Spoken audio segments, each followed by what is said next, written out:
let me know when to go. All right, man. Yeah. What's up? I'm Ross Capicchioni, and this is a story about the time I was shot 3 times and left for dead when I was 17. What happened was, when I was a junior in high school, a friend of mine growing up in the same neighborhood asked me for a ride down to his uncle's house to get some shit that he left there, like when he said he had some books, some clothes, you know, just nonsense. And I denied him at first because I didn't want to drive down to that like certain area, but he kept asking me. And little did I know, it was like a setup between him and another friend of mine, or a kid we knew from the neighborhood, like out where I lived, that they were going to try to kill me. So eventually, it was like 2 or 3 months after he originally asked me, he called me and asked me to take him, and I wasn't doing anything, so I said sure. So when we drove down there, we pulled up, and we like kind of were in like this alley, but it was like an alley with a backyard to a house in it. And at first I was like, all right, man, I'll just wait for you real quick. And he was like, no, let's go. So we hopped out. When we were getting out, I was just like looking around, and then all of a sudden I heard like a gunshot, and I looked down and my like arm was like hanging off, and I looked up, and then the dude was just staring at me with the gun, and I guess the fight or flight kicked in, so I ran towards him, and then he shot me in the chest. And then when I was on my knees from getting shot in the chest, I dropped down, and I remember he put the gun to my head, and my whole like life flashed before my eyes, and I like seeing all like the good stuff to remember. And then after that moment, like I still felt the barrel on my head, so I like swatted it away, and like he shot the gun. So he shot me in the head, but it didn't like blow my head off or anything. It just kind of like took a piece of it off. So after that, I remember I could still see. So I was like, all right, that's good for me. I know my head's not blown off. So I like kind of got in a tussle with the guy as much as I could while I was like hanging there. And eventually, somehow, like, he ended up smacking me in the face with the gun, the butt of like the end of the gun, and then I ended up on my back. And he took my keys out of my pocket and ran away. And like I watched my vehicle drive away. So I was kind of left there, and I remember I was talking to myself the whole time, and I was telling myself, hey man, you gotta try to get up. You gotta try to get up. And like, if you think about what I just been through, it's like impossible to get up. So I remember I tried as much as I could, and then the whole time that was going on, I had this like really strong desire to fall asleep. And every time I would like fall asleep, all the pain would go away. So it'd like feel good. But then my, a voice in my head would be like, hey man, does it make sense to you? You just got shot and now it feels good to fall asleep, like you're dying. So like there was one of those times where I like came back to reality, and I felt like someone picking me up off the ground, like from under my arms. And I thought it was the dude like coming back to like get me or something, because I remember I was like trying to like swing my arm and like feel who it was, but there was no one behind me. And once I was like lifted up, I got like a really strong shove from behind, like someone pushed me, like, and I walked about 250 feet like straight. And mind you, when I'm walking through this like backyard alley, there's houses on the left and like a building on the right. So I'm in the back of the building. So on the front of the building is a major road, and then on the other side's a backyard. So when I'm walking through this alleyway, I get to the end of the building and like the grass, and I fall to another main street, like straight to my face. And then I remember when I fell down that time, I was telling myself, all right bro, you're good, you went as far as you can, like you fought, like just like let that sleep feeling kick in. Little did I know, it's the exact moment like I fell like straight down like a tree when you cut it, like poof. There happened to be an off-duty police officer driving on that main road going westbound. And where I fell out was another cross street, so there was like a traffic light, and he had the green light. So like, if you think about it, when you're driving on the road and you get a green light, how often do you look right or left when your light's green? So he looked to the right at the exact same time that I fell. he thought someone was playing a joke. He kept driving. He turned around after like 2 miles because he's like, I gotta go check that out. Because I remember when I fell down, I told myself, hey bro, just get that rest in. So I started to fall asleep. And I remember like I would pass out and I'd be like, man, that feels so good, like to sleep. And I'd be like, yo, wake up. And it'd just be like, when I'd wake up and like regain consciousness, it'd be like, I don't know if anyone's shot a gun with not having an ear protection in, but yes, waking up to that ringing and I couldn't see nothing, just like blurry because I lost so much oxygen and shit. And I passed back out a little bit, and then like one of the times I woke up, I heard, hey man, you're all right, bro, I'm coming. And I like heard this guy run up, and then I felt him like grab me, and he was holding me, and he was like, you're gonna be all right, bro. He's like, you still look real good, don't you worry. And then he's like, I called the ambulance, and I like faded out. And then when I heard ambulance, like I kind of faded back in, and it was so crazy. I heard like the littlest wee you, like from so far away, and I could hear it getting louder and louder and louder. Then it was like right there. I've heard everything, and then I felt them. I can't see. I can just only hear it and stuff because I lost all my sight from the oxygen loss from getting shot in the chest and probably blood loss. But I could hear everything. And they're like, I just, I could hear them saying like, I found him, I don't know, blah, blah, blah. There's no any, so I remember getting in the ambulance, and they give you whatever, saline, whatever, to get shit flowing. I started to be able to see again. And I remember like I got my vision back, and I was like looking up into the top of the ambulance, and the EMT or whatever staring at me like I remember looking at me like, what the f***? So I can only imagine what I looked like. But when I looked at him, I noticed, man, a little, like not even a laser pointer dot of light, like smaller than that, like a pin prick of light on the top of the thing. And as soon as I like looked at it, like it zoomed over into the center of the ambulance, and all of a sudden I started to like have an out of body experience where I like was coming out of my body, like floating up. Like I don't know if anyone's ever like hallucinated or heard about that shit, like having that like takeoff effect. That's what I started to feel like. It felt like I was alive, but I wasn't in my body. And I remember I was like going up towards the light, and I remembered I was like, man, you should look at yourself and see what you look like, because I felt like I could move, you know what I mean? But I was just like going upwards, but I was like laying down on my back.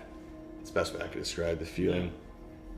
And when I was like, nah, I'm good, it's like the light got bigger, and it went I went shooting up there like a rocket, and it was all like tunnel, like G-force going through a light, and I still felt like myself. I remember I was like in the tunnel, like, what the f***, dude? Like I feel like me, but really not here.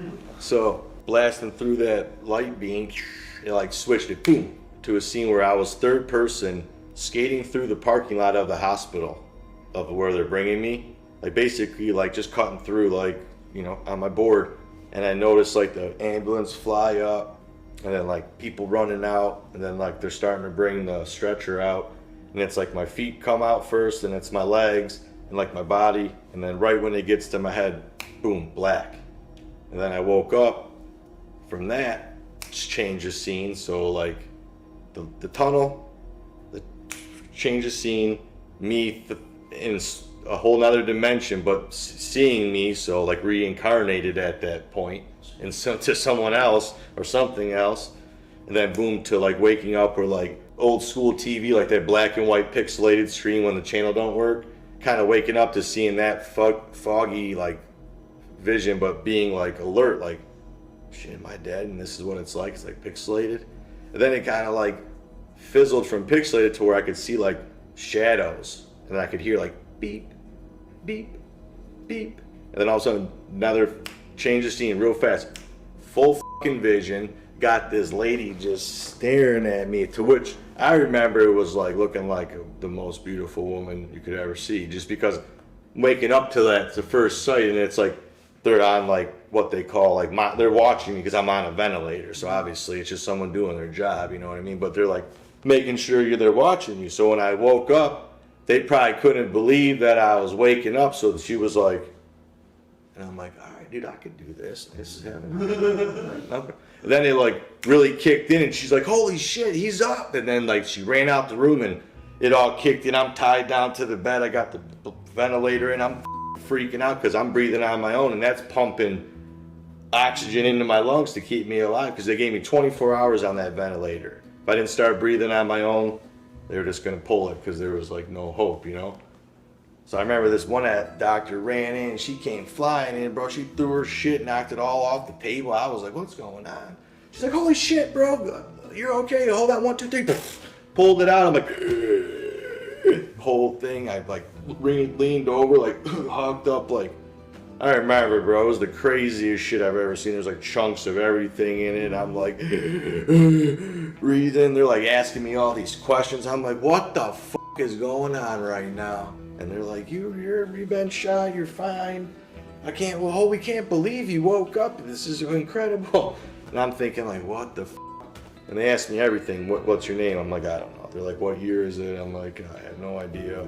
They're like, what's the president? Do you know where you are? And they're like, all right, we'll try, you know, do you know any kind of number we can like call someone and tell them? I was like, I shouted out my dad's whole phone number, area code and everything. They're like, can you do that one more time? And I said it the second time. They're like, what's that phone number? I'm like, what the fuck are you talking about, phone number? So shout out to my dad for getting that call, because they didn't know where I was at for 3 days. And my parents knew I was shot, but the police couldn't tell them like what, you know what I mean? Because they didn't have a body. They just said there was rumors that he's been shot, but we can't. So shout out to my parents, because I'm a dad now. I couldn't imagine going through 3 days like not knowing where your kid's at, and then getting the call. Because I remember when they first got to the hospital, my mom ran in. I'm like, please don't be mad at me. She's like, mad at you, bro? You kidding me? And then like the cops came, and I'm like, what the fuck are the cops doing here? Like, how the cops here already? Like, well, not that. Like, you know what I mean? It's just like detective cops, not just like officers. Like, hey, we helped you. You know what I mean? It's like, how are the cops here when like I didn't even like tell my parents who did it or nothing, you know what I mean? And like, cops came, dude, they already had a picture of like the shooter. I'm like, how'd you get that? And they're like, hey, you know this guy? And they said it. I'm like, yeah. He's like, well, interesting enough, the day that guy shot me, he called that kid and said, yo, we just shot Ross, and we're gonna chop his body up and put it in an abandoned house later. Like, we finished the mission. So after they hung up, that kid, the shooter told his parents, and the parents called the police. So that's what happened. So like, while I was in a coma, the SWAT team went and got that kid because of that other kid like ratting on him. So I didn't know till I woke up. Which, thank God that one kid ratted, because then the shit might have never ended the same for me. You know what I mean? That's what a lot of people say, like, oh, you should have got revenge and blah, blah. It's like, first of all, till you live shit like that, and when you're not like a gangster, like living that lifestyle, it's a little different growing up in the suburbs to go like get retaliation in a drive-by shooting. You know what I mean? Like, you can't do that shit. No. And the police already had the guy in custody, so it's like, they told me like, hey man, you don't have to say anything. You can say that's not the guy and he can walk free, but bet your ass when he goes missing, we're coming right back to this house. First person is you and your family. Because my grandpa said, no, you don't know the guy. You know, you don't go to court, it's okay. And I'm like, no, you can't do that. He's like, oh no, we can. I'm like, no, you know, we can't. Like, trust me, you know. So it's like, that was like my one, getting my life back was like the lottery. But for the dude to snitch on the other guy before I even had the chance to come out of a coma was like another God being like, f those guys. Like, you know, another one for Rossi, you know what I mean? Because I didn't do nothing to deserve that. We weren't buying drugs. Like, even if we were buying drugs, which everyone, you know, whatever. Even if it was whatever, who deserves to get shot and left like that for no reason? Like, what, because we were buying weed or something? It's like, come on, bro. You guys are crazy. That was some psychological shit that they had. Dude had some problems. Especially he's only 15 years old. Who the thinks about doing that at 15? I was 17 and I was what the fuck? But basically that, man. And then yeah, that's what really happened. That's kind of like the nutshell of it. I mean, there's a lot more though that's happened with like spiritual shit I've encountered. Yeah, I do have a couple questions. So, what was? Can you explain the reasoning why you were shot? Like, what was the reasoning I got from the detectives? It was like a gang thing for him. That's what they told me. It was like his initiation was to try to kill someone. All right. Now, how close were you with him? Like were you guys friends? Yeah, I mean, it was like, now listen to this now. Like I said, 15 and 17. So when I met him, he was like a child, like 8, and we were kids. His grandma moved him out of the inner city out to where we lived at. So when we grew up, he was in our neighborhood. So when we played football or played baseball or skateboard, we'd be like, yo, you can hang with us, you know what I mean? So that's how we grew up. But like in high school, we kind of got, separated because I was on my own stuff and he was on his own stuff, and he got like in trouble and expelled from school. I didn't even know, and for like fighting, and he like was fighting a group of my friends, and I remember he was like, "You got my back" or some shit, and I'm like, "Dude, what are you doing? These are my friends. Like, why are you guys fighting?" Like, no, good. And I think that's what started it, because I remember when I'd see that other kid he told like around or like go to the gas station, the kid would run away and hide. I'm always wondering like, why the f is he acting so weird around me, like hiding from me, like running, like literally running and hiding. I'm thinking, what the f is wrong? All the time he knows what's the plan is. He thinks I know. Motherfucking cowards, guys. Those guys are bastards. So where is he now? How long was he in jail for, and where is he now? He was in prison for 16 years, and now I don't know where he's at. But he's out of prison now. Supposedly. So, and I'm sorry. I only hope that he's, you can only hope that he's changed his ways and facts. Wants to better himself, because you think about it, he was in prison a year longer than he was actually alive. And from 2007 till now, a lot's fucking changed. oh yeah. A lot's changed in that 16 years. So it's going to be good luck. It's a big adjustment. Might be a weird question, but do you ever want to ask him why'd you do that? No. You never want to see him again. I would be better off not to see him. You know what I mean? So this is really interesting. I read a whole book called The Third Man Factor about people who are near death, and they report like 9/11. This person was in the South Tower, and they felt a hand grab them and rush them out of the building right before it collapsed. And that's exactly bro, what the third man. That's what I was hearing myself. Like, Rossi, come on, bro. You can't lay on the ground. You got to get up. And like that feeling of that person picked me up, that was real talk. Like, I could feel that.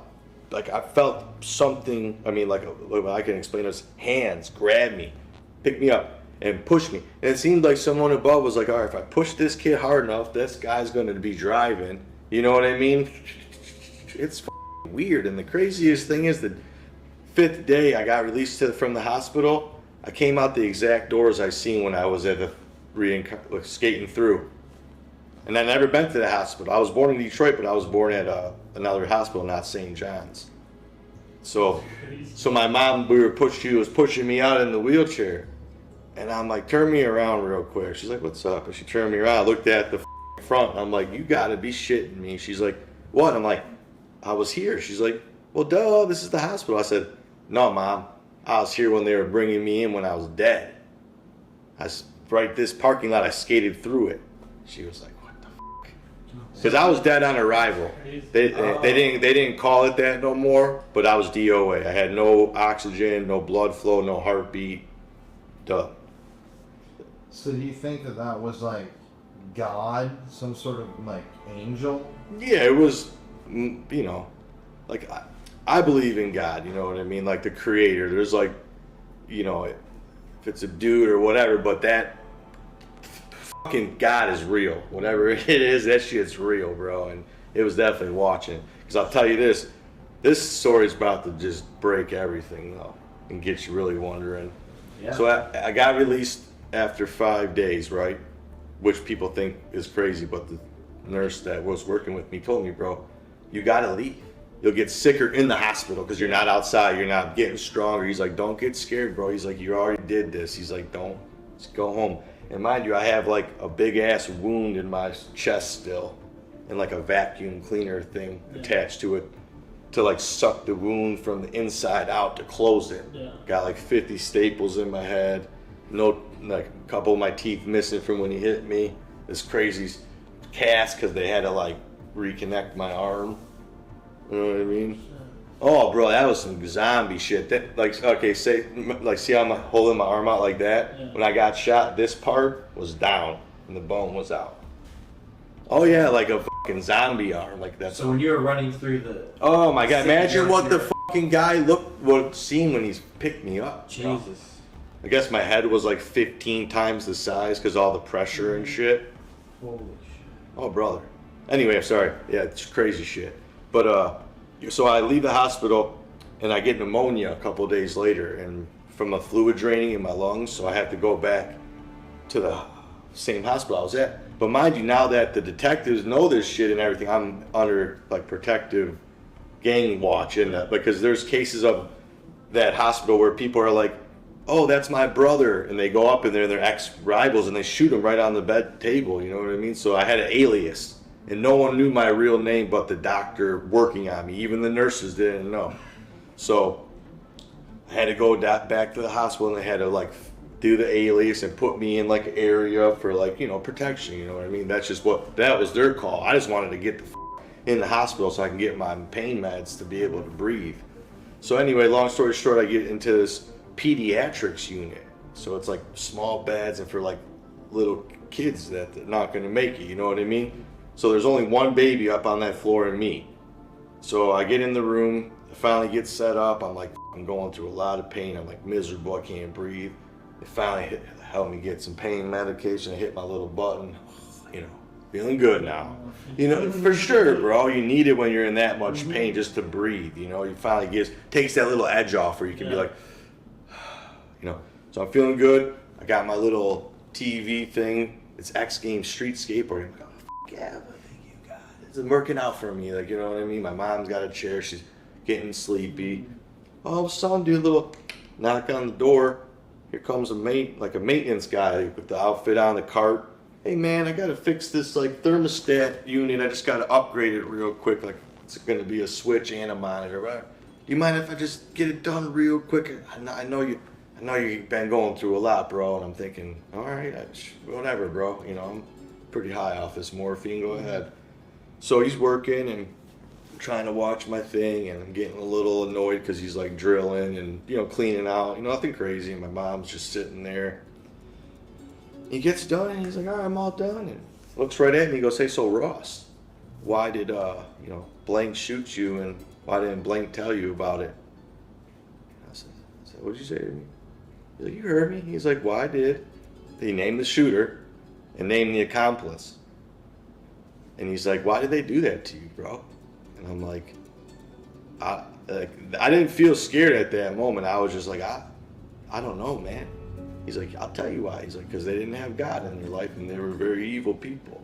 And he like told me a story about he got shot by his best friend in the eye for his car, like back in the day, like in the 70s. And he survived and blah, blah, blah.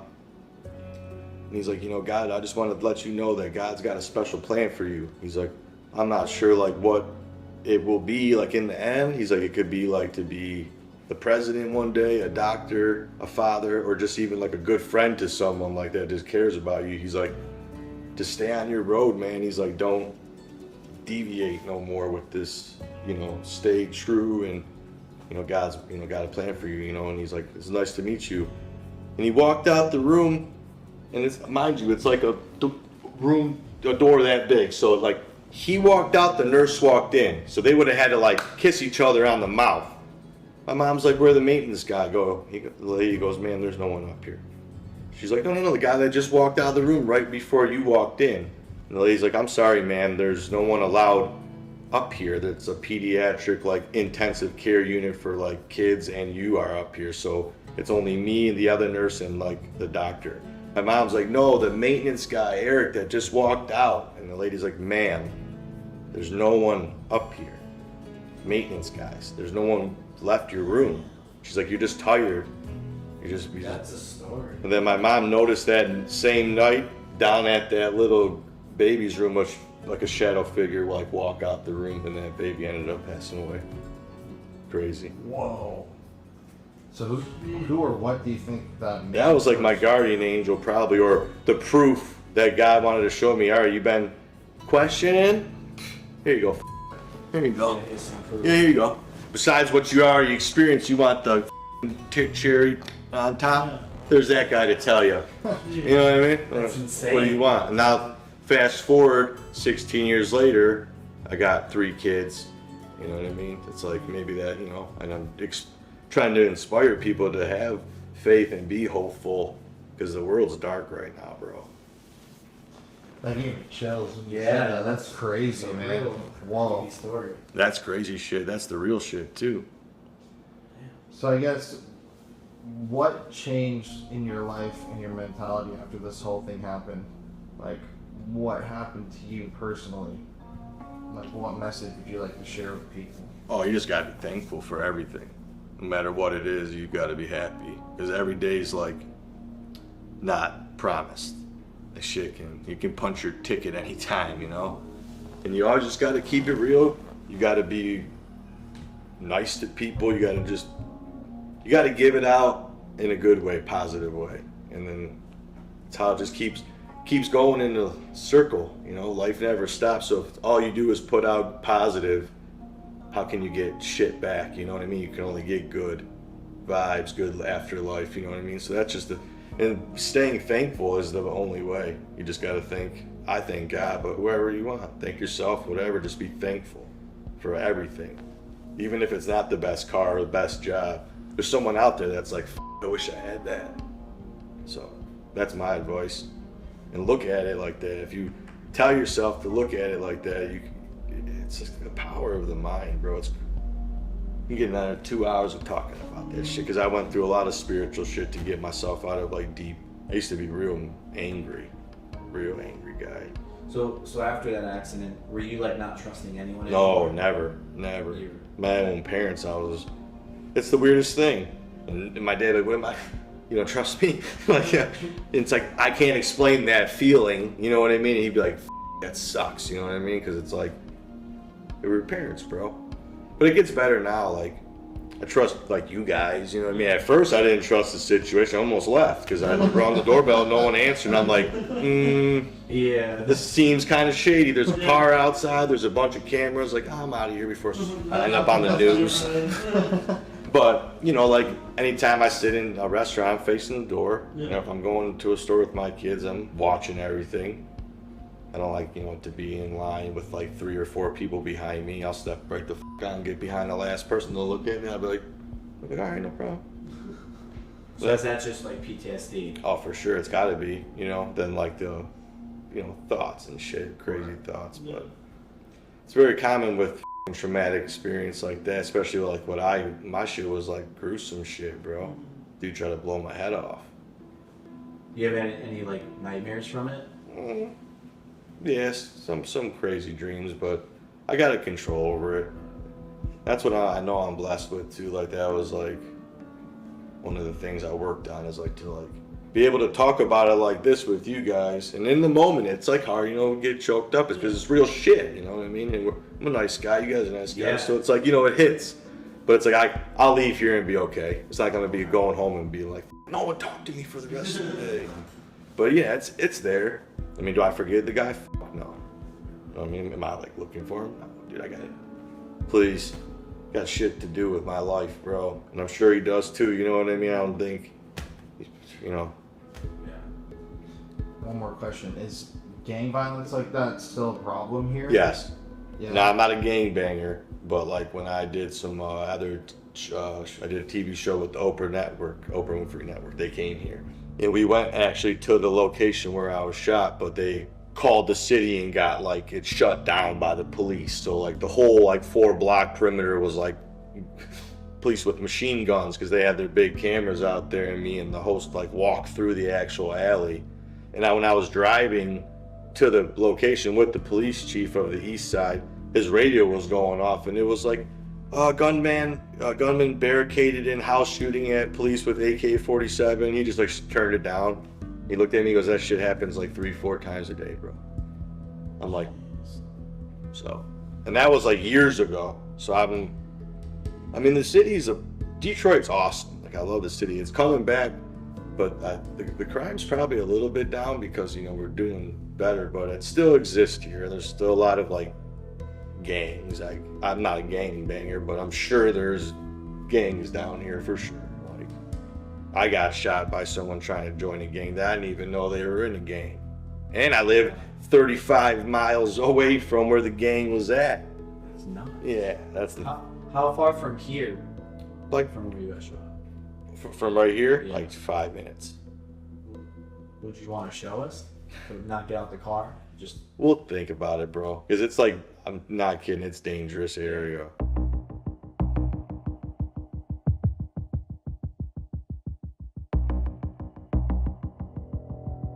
All right, guys. So right now, Ross is taking us by the area where he was shot. So we're gonna be driving by the house that his friend came out of. Yeah, he said that this is a really bad area, so he said he's not even gonna stop his truck. I mean, I don't blame him. I also want to state, we didn't ask him to do this. He offered to take us by to see it. So he seemed even nervous just about going back right now, middle of the day here in Detroit. I'm surprised he's doing it for us after everything that happened. But it's like he said, he's over it now, you know? Look at that. Everything. Holy shit. Oh, yeah, pull up, King. Right there is where they made me turn in left. So if you want, you can go up there and get a shot, but pull up. I'll stay right here. Follow me. Come here. So he's saying this square on this corner is where I think they found him, right? Yep. Like right here. I'll pull up on the side. Oh, this is where they found him? Mm-hmm. They picked his body up.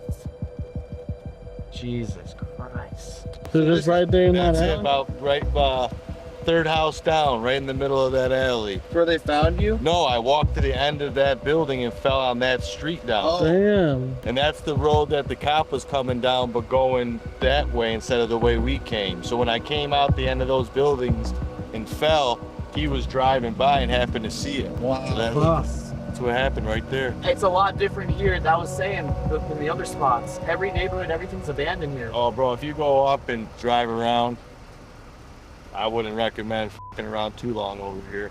Yeah. But that's where it happened right there. I pulled my car in facing that way. I drove about, the third house down and parked. So from there all the way to the other end when I got picked up and pushed. So you could even, a good shot would be to get the shot like this, rolling on this street, and then turn left on Evanston and take it all the way down till it ends and make a left and see how far I really walked through that f***ing alley. Is that where you got shot? Right there, Yeah. in that alley. Damn. Yeah, it's overgrown now. It looked like that when it happened. Oh, wow. How do you think anyone would have found me in there? Yeah. That's crazy, man. Yeah, I'll hit the block with you, and then I'm gonna go home. But you guys do whatever you want. But it'd be a good shot to like show this end, and then show how long it really was a walk to the next block. Be Yeah. a shot. That'd be interesting. Well, we'll follow you. Yes, sir. Yeah, and just so you guys can see, It's the third house down. he's all bleeding out. And remember, his arm was hanging off. No. You know, third house down all the way down here. Yeah, so that means he started walking already here, trailing through all here still. All the way down this way. Wow. Yep. He walked all the way after. Through that alley. That means if he was found right here, the cop was, I'm assuming, was right around here. All the way down Right here. here. This is where I guess he was found. Damn. Because that means he came out here. That's when he dropped here and the cops came. Yep. Right here. All right, so right here. Right there. So he dropped there. That's what he's saying. He got picked up. Damn.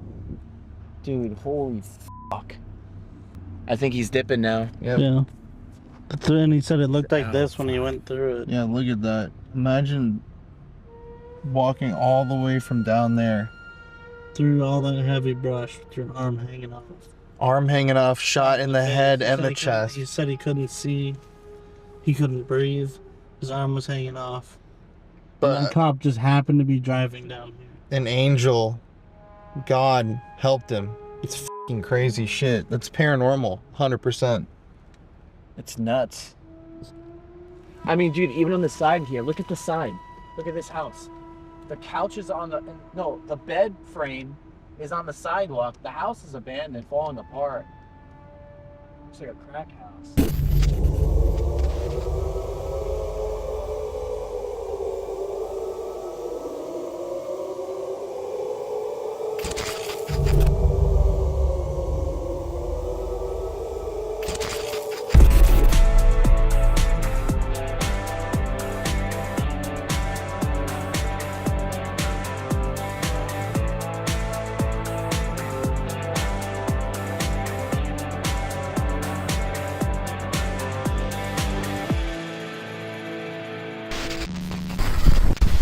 Hello!